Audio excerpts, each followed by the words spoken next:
essas palavras, e é isso que a gente vai ver hoje, isso que a gente vai estudar hoje, isso que a gente vai ministrar hoje, para que a gente possa entender que mesmo que nós estejamos muitos anos na casa do Senhor, é possível que, e fazendo a obra de Deus, é possível que nós estejamos longe da vontade de Deus. Por muitas vezes nós estamos sim fazendo a obra natural na casa de Deus, mas estamos longe da vontade do Senhor, daquilo que Ele quer que nós venhamos fazer. E o primeiro versículo que eu deixo com os irmãos, a mensagem é: quando tudo isso passar, quando tudo isso passar, esse encontro, esse retiro, o que você vai viver aqui, o que você vai ouvir, como vai ser após isso? Como vai ser lá fora quando voltar ao mundo real? Eu saí do trabalho sexta-feira já com um problema de tendência. Eu já sei que se Deus permitir que eu volte na terça, eu já tenho muito problema para resolver, mas amém. Mas eu não estou muito preocupado com essa parte do trabalho, porque eu já sei. Eu estou preocupado quando eu sair daqui, com tudo que eu recebi do Senhor. Quando isso passar, como eu serei após esses dias? O que eu me tornarei e como eu irei me atentar àquilo que o Senhor quer que eu venha fazer. O versículo que eu separei primeiro é em Hebreus 10, 23, que diz assim: retenhamos firme a confissão da nossa esperança, porque fiel é o que prometeu. Ele fala sobre nós perseverarmos em manter firme aquilo que nós cremos, pois Deus é fiel para cumprir aquilo que Ele prometeu. Mas como nós vamos manter firme essa esperança, esse princípio do Evangelho de retornar? E o Senhor estava me lembrando da forma como muitas das vezes nós nos decepcionamos com o homem e transferimos isso para a obra de Deus, transferimos isso para o Evangelho. E hoje eu estou nessa manhã para lembrar a cada um de vocês que o Evangelho, ele é muito maior do que eu ou você ou qualquer pessoa possa ter feito algo que venha você a descredibilizar a palavra de Deus, porque nós como homens, nós vamos constantemente falhar e sim, decepcionar um ao outro, porque nós criamos expectativas no nosso irmão, naquele líder ou alguém que nós almejamos.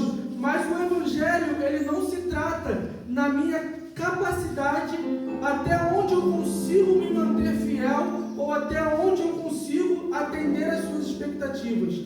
O Evangelho, ele é muito além do que eu humanamente consigo fazer para que você consiga olhar para Jesus. O Evangelho, do princípio do Evangelho é que, como diz lá em João, porque Deus amou o mundo de tal maneira que entregou o seu Filho unigênito, para que todo aquele que nele crer não pereça, mas tenha vida eterna. Esse é o princípio do Evangelho com o qual nós temos que nos prender. Entender que um amor superior a qualquer amor que nós possamos um dia conhecer, foi nos entregado uma nova chance e uma oportunidade de nos conectarmos com Deus. Mas em meio a toda essa caminhada, é que muitas das vezes nós nos perdemos na forma como nós seguimos esse Evangelho, na forma como nós nos portamos ou entendemos que devemos agir para que o Senhor ele se manifeste, para que nós venhamos agradar a Deus. Mas mais uma vez eu gostaria que vocês entendessem: o Evangelho, o princípio do Evangelho é simples. Deus ele te ama, Deus ele quer você junto dele, e nada nem ninguém, a não ser você, é capaz de impedir esse relacionamento. Se você permitir que circunstâncias externas ou internas afetem você a ponto de não crer que o amor de Deus é suficiente para cobrir toda e qualquer transgressão, para perdoar e sarar todo e qualquer pecado, isso que o diabo muitas vezes faz, tentando nos cegar, para que o Evangelho, para que você venha à casa de Deus, sirva e adore ao Senhor, não seja suficiente para que você venha ser feliz e pleno em Deus. Ele sempre coloca algo ou algumas circunstâncias para que você ou venha se frustrar, ou venha se decepcionar, ou venha mas o Evangelho, o amor de Deus por si só, ele já é completo. Então entenda que você é a única pessoa que é capaz de separar dessa graça que te foi dada e desse amor, desse Evangelho genuíno. Todas as coisas que nós, líderes, homens, fazemos com evangelhos que muitas das vezes distorcem, isso é, como diz Paulo, qualquer coisa que fuja é anátema, não se compara com o verdadeiro princípio de entregar a sua vida ao Senhor e ser guiado pelo Espírito Santo. Então que nesse primeiro momento você consiga entender isso. O Evangelho de Deus é esse Evangelho simples, e o princípio dele é que você renuncie a sua vida em prol de servir e seguir o que o Espírito Santo tem direcionado. Eu separei alguns pontos com o qual nós vemos dentro da caminhada. A porta, quando nós conhecemos o Evangelho, a partir do momento em que nós recebemos, somos convidados, entramos por essas portas, alguém nos convida, é uma visita. Esse é a porta de entrada do Evangelho. O segundo passo é o caminho. Nós conhecemos, alguém nos falou do Senhor, nós crescemos num lar cristão, então nós tivemos a porta de entrada ao Evangelho. O segundo passo é o caminho, e é a nossa grande dificuldade de perseverarmos mediante a esse caminho que nós temos até o terceiro passo, o alvo, que é estar junto com o Senhor. Então, um dia foi-lhe apresentado o Evangelho genuíno, o princípio do Evangelho de um amor que cobre e perdoa e transforma qualquer vida mediante o seu desejo de transformação. Mas existe um caminho que nós percorremos dentro desse Evangelho, onde muitas das vezes é um caminho espinhoso, onde muitas das vezes nós nos frustramos, ou conosco, ou com o que pessoas têm feito, dizendo que estão propagando a palavra de Deus, e isso faz com que muitas das vezes nós vamos nos desviar. Mas nós precisamos entender que o perseverar no caminho é o que nos levará para o alvo.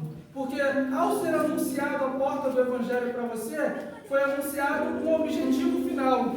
Como todos nós aqui com os nossos sonhos naturais, ao fazermos algo, e você não diferente, ao conhecer o Evangelho, há um direcionamento final, que é estar junto ao Pai. Mas a dificuldade para o final é esse caminho e a forma como nós estamos nos portando mediante a Ele. E o Senhor me chamou a atenção para que nós possamos retornar a esse princípio do Evangelho, para que essa caminhada em Deus, até um dia onde o Senhor voltará e chamará a sua igreja, nós possamos permanecer nos projetos que Ele tem direcionado para a nossa vida. E o primeiro ponto que o Senhor falou comigo é quando fala sobre os dois homens no caminho de Emaús. Está lá em Lucas 24, 32. Os irmãos não precisam abrir, mas quem quiser anotar. E essa passagem sempre me chama a atenção, porque dois jovens que tiveram contato com o Evangelho, tiveram essa primeira porta do Evangelho, conheceram o Senhor, ouviram das promessas, ouviram tudo que foi anunciado. No percorrer do caminho, a palavra diz que o Salvador deles, aqueles a que eles confiaram e creram, que iriam trazer a salvação para o seu povo, foi morto. E a palavra diz que esses dois homens estavam caminhando no caminho de Emaús. Eles tinham um alvo, como falei, eles conheceram o Evangelho, mas o seu Deus, o seu Senhor, aquele com o qual eles confiaram, que um dia iam trazer essa restauração para o seu povo, foi morto. Então, de certa forma, eles perderam o alvo, pois o caminho com o qual eles estavam confiando, que levariam a conquistar aquilo que eles queriam, que aparentemente, de forma terrena, que era o governo do Senhor, achando que derrotariam o governo daquele império, daquele momento, lhes foi tirado. Então, no percorrer do caminho, no caminho de Emaús, eles começaram a duvidar daquele princípio da porta que lhes foi anunciada, daquilo que lhes foi apresentado como uma esperança para que eles pudessem crer, pois o seu Deus havia morrido. E a palavra diz no 32, algo que me chama bastante atenção. O Senhor se encontra com eles no caminho de Emaús e vai falando e perguntando o que eles estavam fazendo, e eles comentam: será que onde você está? Você está doido? Você não ouviu tudo o que aconteceu? Todos os fatos? Jesus, aquele que seria o Salvador, ele está morto. Como assim você não conhece? Você não viu nada sobre essa seita, sobre esse evangelho, tudo que causou? E o Senhor começa a falar com eles, e o Senhor vai palestrando durante o caminho, conversando, até que chega um dado momento onde que eles iam para caminhos diferentes, e eles o convidam, e no partir do pão, e num simbolismo com o qual o Senhor fazia junto com os discípulos, e creio que aqueles homens conheciam, a palavra diz que eles perceberam, e eles falam o seguinte: não ardia o seu coração quando ele nos falava? Não ardia o coração todo o caminho que nós percorremos? O Senhor, aquele que nós cremos, que nos foi apresentado, caminhando conosco, ministrando e nos chamando para perto de si, como o nosso coração não pode arder diante da presença do nosso Senhor? O que aconteceu para que nós viéssemos no meio do caminho esquecer tudo aquilo que nos foi prometido através do princípio do Evangelho, da salvação e da graça daquele Jesus que lhes foi apresentado, que traria para ele? Como assim o coração deles não conseguiu perceber? Como o coração deles não ardeu? E o Senhor me chamou a atenção para algo que nós hoje fazemos e muitas das vezes não percebemos, mas como esses homens, nós estamos no caminho de Emaús, o Senhor tem falado conosco e o nosso coração já não arde mais. Mas como assim, Nick? Eu gostaria de dar um exemplo para vocês entenderem. Sempre os mais antigos, aqueles, principalmente quem veio de Assembleia, das igrejas mais antigas, eles têm um costume de oração, onde diz que oração é de joelho, oração você não pode orar deitado, você não pode orar em pé, você tem que orar prostrado.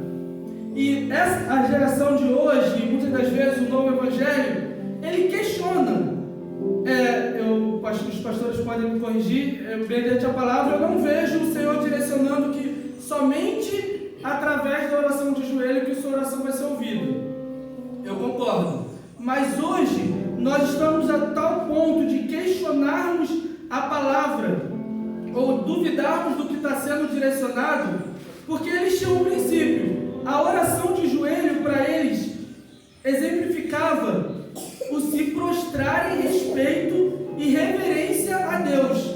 Então, ao você se colocar a alguém superior, com respeito e honra, assim como faziam com os reis, como fazem com os juízes, nós nos prostramos diante de Deus para orar. Então, os mais antigos criam que a oração deveria ser de joelho, porque é uma forma de você se diminuir, reconhecendo a grandeza de Deus e entendendo que você deve honrar e respeitar a esse ser superior.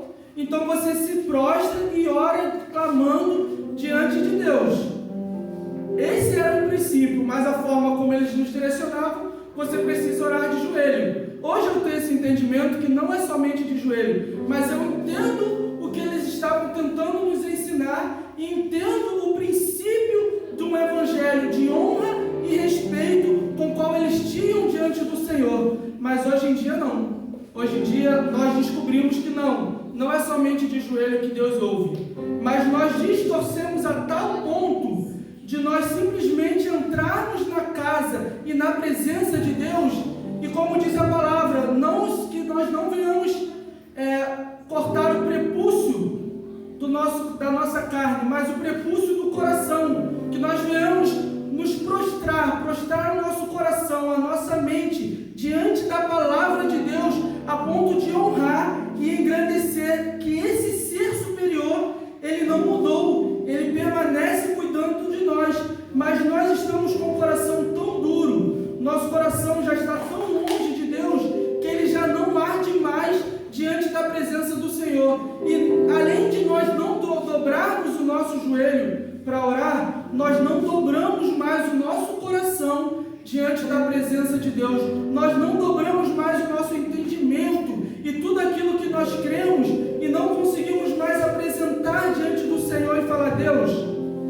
tudo que eu sei e tenho, ou tudo que eu posso imaginar que eu faça melhor do que o Senhor, não é nada. Eu coloco diante da sua presença e peço que o Senhor me ajude a conduzir aquilo que eu tenho. Sim, amados, você não precisa, e eu quero que você entenda, você não precisa somente orar de joelho, mas você precisa ter esse princípio do Evangelho de honra que tem sido perdido diante da presença de Deus, onde nós nos acostumamos a fazer tudo, menos nos prostrarmos, menos prostrar o nosso coração diante da presença do Senhor e nos quebrantarmos diante dele, para que ele nos transforme, para que ele nos refaça e que nós venhamos estar mais perto do Senhor. Nós seguimos hoje o Evangelho que nós entendemos, um Evangelho sem respeito, um Evangelho sem honra, porque nós entendemos, mais uma vez,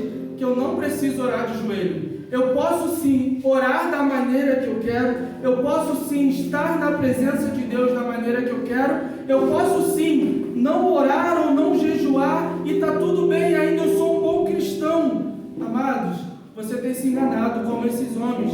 O seu coração já não tem mais ardido com a presença do Senhor te chamando para perto dele, e você não tem conseguido enxergar que não é suficiente. Você ainda assim, mesmo que em pé, mesmo que dormindo, mesmo que deitado, você precisa entregar a sua vida a Deus. Não é você quem tem que conduzir a maneira de você guiar, mas o Espírito Santo é Ele quem tem que direcionar a sua vida. E um grande exemplo disso é Josué. A palavra vai dizer que o homem que conseguiu parar o sol, porque estava obedecendo ao Senhor, quando ele decidiu agir da sua maneira, quando ele decidiu agir pelo que ele entendia por certo e errado, nem sequer uma aliança ele soube fazer correto, nem sequer uma aliança de um povo que era para ser um povo inimigo, ele conseguiu ser enganado, porque ele não, o mesmo homem, perceba, que foi capaz de parar o sol, porque estava diante da obediência do Senhor, ele, uma aliança com o povo, ele não soube fazer de forma correta, porque ele negligenciou o princípio de ouvir a direção de Deus, porque ele entendia que eu não preciso orar a todo momento, eu não preciso buscar ao Senhor a todo momento, eu consigo fazer sozinho, eu consigo tomar as próprias decisões da minha vida, do que é certo e errado. E nós vemos a consequência disso, daquele povo que era para ser um povo que era para ser derrotado pelo povo de Israel, mais à frente se tornou uma pedra de tropeço para o povo de Israel, porque um homem decidiu que eu não preciso a todo momento buscar o Senhor. Há áreas da minha vida com qual o Senhor não precisa direcionar, eu posso tomar a decisão sozinho do que é o certo e errado. E nós vimos a consequência do que aconteceu, e esse povo, como ao decorrer da história de Josué, mostra que eles foram uma pedra de tropeço para o povo de Israel, e que por muitas vezes também os levaram a se afastar da presença do Senhor. Então, esse primeiro ponto que nós precisamos entender: por que será que não arde mais o nosso coração quando nós estamos diante do Senhor? O que aconteceu, ou o que nós temos feito, que quando nós estamos diante da casa de Deus, diante do Senhor, nós não conseguimos mais sentir a presença? Será que nós nos tornamos tão independentes e nós deixamos de lado todo aquele princípio que lá atrás foi nos ensinado? Porque eu oro deitado sim, eu oro em pé, eu oro uma vez por semana e tudo bem, e eu sou um servo de Deus, e o Senhor tem que se agradar, porque eu tenho separado um momento para estar com Ele. Amados, eu sei que é um momento de encontro com Deus, mas nós precisamos entender que evangelho nós estamos guiando a nossa vida, que evangelho é esse com o qual nós estamos direcionando, que nós já não conseguimos mais sentir a presença de Deus incomodando quando nós estamos indo por um caminho diferente, e nos chamando para perto. Pois sim, nós vamos errar, nós vamos pecar, mas nós precisamos entender que o Senhor e o coração de Deus vai estar clamando para que nós retornemos. E se nós não conseguirmos sentir essa presença, há algo de errado, e nós precisamos hoje despertar para esse entendimento. Nós precisamos despertar hoje para que o nosso coração possa arder todas as vezes que o Senhor nos chamar e nós venhamos quebrantar o nosso coração diante da presença do Senhor. Outro ponto, a palavra vai dizer: desperta tu que dormes. Lá em Efésios 5,14.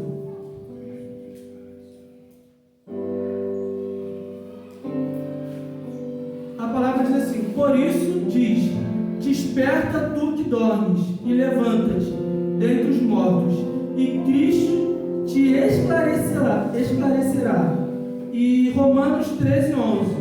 E isto digo, conhecendo o tempo, que já é hora de despertarmos do sono, porque a nossa salvação está agora mais perto de nós do que quando aceitamos a fé. E mais um versículo para nós completarmos. 2 Pedro 1,12. Por isso, não deixarei de exortar-vos sempre acerca destas coisas, ainda que bem as saibais, e estejais confirmados na presente verdade. E tendo por justo, enquanto estiver neste tabernáculo, despertar-vos com admoestações. A palavra está falando aqui não para o ímpio, amado, não para aquele que não conhece o Evangelho, mas para os cristãos, aqueles que já tiveram contato, que tiveram acesso à porta. A palavra diz: desperta, acorde, é chegado o momento. Nós estamos mais perto da fé do que quando nós entramos pela porta do Evangelho, mas é necessário que nós venhamos entender que se nós não vigiarmos o caminho que nos leva para o alvo, que é estar com Cristo, nós podemos nos desviar desse caminho. Se nós não nos atentarmos para o que o Senhor quer que nós venhamos fazer, esse caminho que nós estamos percorrendo, por muitas vezes, mesmo que seja cansando e se desdobrando, fazendo a obra natural, esse caminho está muito longe da obra espiritual com a qual o Senhor tem nos chamado. E gostaria de ler mais uma vez Romanos. Diz assim: e isto digo, conhecendo o tempo, que já é hora de despertarmos do sono, porque a nossa salvação está agora mais perto de nós do que quando aceitamos a fé. Isso Paulo está falando aos romanos, para aqueles que já conheciam. Então, mais uma vez eu reforço: o Evangelho que nós estamos seguindo hoje, o Evangelho que por muitas vezes nos foi apresentado, é um Evangelho contrário ao Evangelho da simplicidade, onde nós precisamos confessar o Senhor Jesus como o único Salvador e buscar conhecer a palavra de Deus, buscar intimidade com o Senhor. Mas a palavra de Deus diz que hoje não. Hoje nós queremos ser servos de Deus, mas da nossa maneira. E é um Evangelho onde nós não buscamos conhecer a Deus através da palavra, nós não buscamos um relacionamento íntimo com o Senhor através da oração e do jejum, mas é um Evangelho. Que Evangelho é esse? Se foge ao princípio básico de intimidade com Deus, se foge ao princípio básico de honra àquele a quem nós dizemos amar e servir.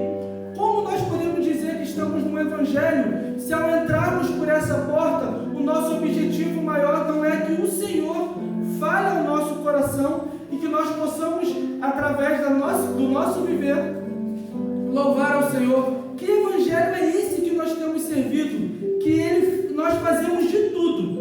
Nós arrumamos, limpamos, compramos, menos nos quebrantar diante da presença de Deus, menos buscar aquilo que o Senhor quer que nós venhamos fazer amanhã.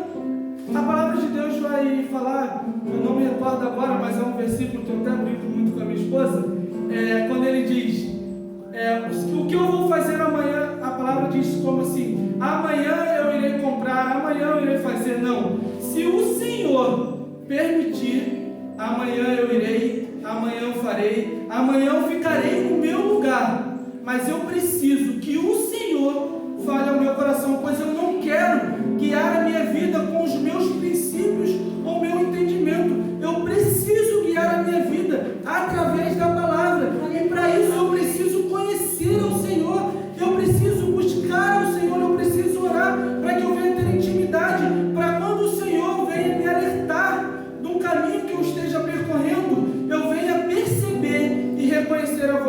pastor, eu venho a reconhecer a voz de Deus, chamando a minha atenção, dizendo que o caminho, apesar aos meus olhos serem bons, o final desse caminho pode ser um caminho de morte. E eu só irei perceber isso se eu tiver uma intimidade com Deus, para que eu reconheça a voz dele. Pois o diabo, amados, ele vai estar do outro lado, rugindo como um leão, tentando nos enganar, tentando nos direcionar e falando coisas aparentemente parecidas com o Evangelho. Ele fez com Eva, quando ele disse: olha, Deus não quer que você coma, não é por isso, na verdade é isso aqui. E o diabo, ele vai estar constantemente nos cercando e tentando nos desviar, dizendo: não é bem assim, bom, eu não concordo muito com essa parte, não, eu sou cristão, mas... E quando nós limitamos, quando nós colocamos um porém com relação àquilo com qual nós devemos servir, e existe sim, a palavra de Deus, se não me engano é Salmos 15, vai dizer: como herdarei o reino dos céus? Lá vem dizendo o que nós precisamos fazer. Então não é da maneira como nós entendemos, há um padrão para nós servirmos a Deus, há uns princípios que nós não podemos abrir mão e negligenciar para que nós venhamos agradar o coração de Deus, e não simplesmente dizer: eu agrado o coração de Deus e isso é suficiente. A Bíblia nos direciona a forma como nós devemos nos portar, a forma como nós devemos falar ou fazer, para que nós venhamos permanecer nos princípios do Senhor. Então, se você tem se enganado, ou se você não tem conseguido alcançar essa presença e essa graça de entender que a sua vida precisa ser pautada através de um relacionamento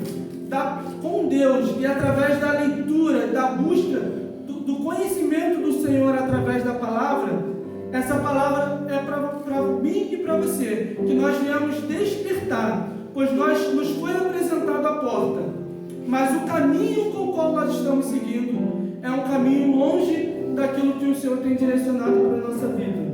E a palavra vai dizer lá em Apocalipse,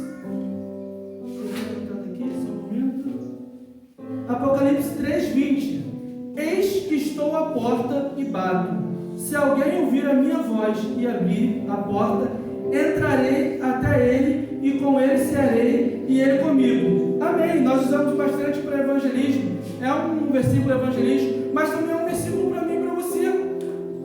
Porque a palavra de Deus, nós vemos através da palavra que o Senhor, ele é poderoso para fazer todas as coisas. Amém? Amém. Mas o Senhor, ele não vai fazer todas as coisas. O Senhor trabalha mediante a nossa postura e a nossa obediência àquilo que Ele nos direciona. Há áreas da nossa vida, e aí o Senhor fala sobre responsabilidade que nós precisamos ter mediante aos sonhos e promessas com o qual Deus nos tem dado. Nós cremos que o Senhor é poderoso para fazer todas as coisas, mas o Senhor não vai fazer todas as coisas se você não se colocar diante da presença dEle e se você não buscar realizar aquilo que Ele tem direcionado. Para não ficar nas minhas palavras, 1 Timóteo 1,18. Deixa eu pegar para essa versão daqui, para ficar a versão contada. 1 Timóteo 1,18. Este é o dever de que te encarrego, ó filho Timóteo, segundo as profecias que te antecipadamente foste objeto, combate, firmando nelas o bom combate, mantendo a fé e a boa consciência, porquanto alguns, tendo rejeitado a boa consciência, vieram a naufragar na fé. Perceba, amados, que nós temos responsabilidade. Há promessas, há sonhos na nossa vida, mas nós precisamos entender que isso requer de nós uma disciplina e obediência para seguirmos o que o Senhor tem direcionado, uma obediência para nós buscarmos a presença, buscarmos o relacionamento do Senhor, e quando chegar a hora, nós escolhemos estar ao lado de Deus. Quando chegar a hora do embate, onde formos confrontados, nós precisaremos decidir, porque o Senhor, ele não fará tudo. Mesmo que você tenha promessas, mesmo que o Senhor tenha sonhos, se você não buscar em Deus realizar, ela não irá acontecer. Lá em Deuteronômio diz assim: eis que ponho diante de vós a bênção e a maldição. E E o Senhor nos ajuda dizendo: escolhe, pois, a bênção. Ele nos direciona ao melhor caminho, mas Ele deixa com você a decisão, se você buscará o caminho correto ou se você trilhará o seu próprio caminho. Se você, sim, eu conheci a porta, eu conheci o Evangelho, eu tive contato, mas hoje eu quero direcionar por um caminho diferente. Hoje eu quero trilhar um caminho e quem sabe eu alcançarei o alvo que é estar com Jesus.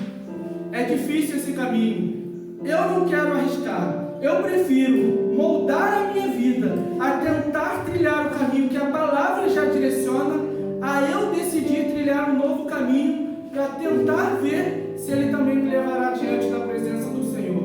Então todos nós aqui tivemos esse primeiro contato com a porta do Evangelho. Todos nós conhecemos. Nós estamos trilhando diversos caminhos diferentes, no ramo pessoal, no ramo familiar, mas no ramo